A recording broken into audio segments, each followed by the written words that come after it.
โอ้กินข้าวกันเด้อพี่น้องปองไปกินแบบมันสุกเสริญจังซี่ก่อนแล้ว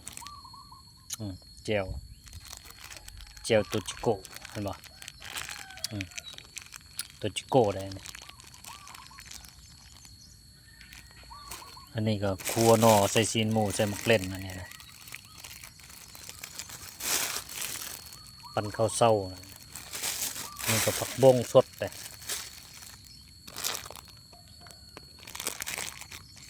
ข้าวเหนียวกินแบบง่ายๆเนี่ยกินกับโต๊ะหินอยู่กับธรรมชาติเนี่ยมีเตียงนอนพร้อมเลยว่าตามทุ่งนาเลยโอ้ต้นยังวะมาใหญ่เลยวะนะสุ่มมันบักใหญ่โอ้เย็นสบายไปขับไปปานมากินข้าวปลาไปนี่ตามเส้นทางทุ่งนานะครับแถวบ้านดงอันพนเราโอ้เสียงนกฮ้องเนาะจักนกนี่ยังวะ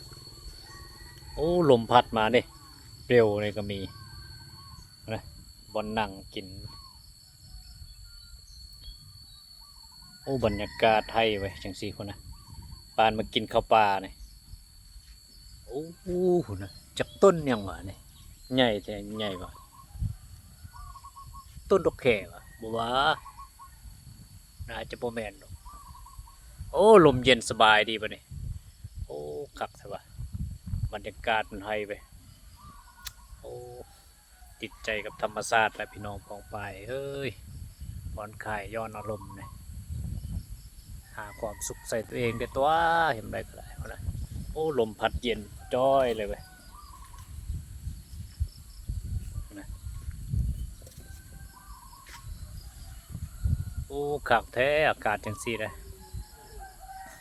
ธรรมชาติ100%เลยอยู่แบบนี้อยู่ยืนได้มีคนรถคนลายอย่างมีแต่ลมมันสดธรรมชาตินะ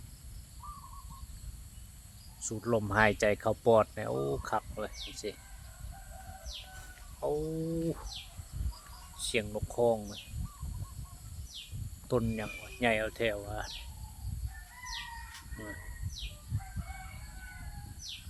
คอเล็กดีบ่หรอกมีเทวดาใส่อยู่ได้มันฟังอยู่ได้นะมีฮอดหมู่เว้ยมันเป็นหมู่ป่าวะเบิ่งซุ่มเบิ่งกันนะโอ้นี่มีลูกมันได้เลยเห็นบ่โอ้อยู่แถวนั้นเป็นทงนาคนนะ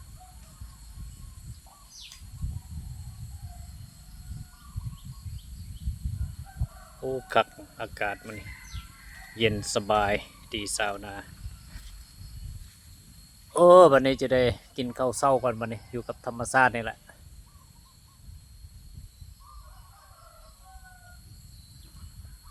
แสวงหาบอนที่ว่าเป็นตายอยู่ได้นี่นะคนเราก็เป็นธรรมชาติได้ให้อยู่กับธรรมชาติเนี่ยมันคู่ควรกันละมาถึงทางแล้วเนี่ยผ่อนคลายเหตุให้มีชีวิตชีวาเนี่ยมีความสุขในชีวิตเนี่ยก็โอเคแล้วแหละ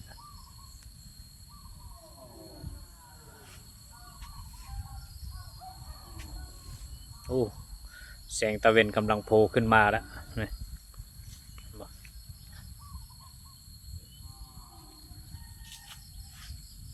คักอยู่แบบธรรมชาติจังสีนี่แหละสิ่งที่ค่อยมักนะมันกลมกลืนกันเป็นหนึ่งเดียวของจักรวาล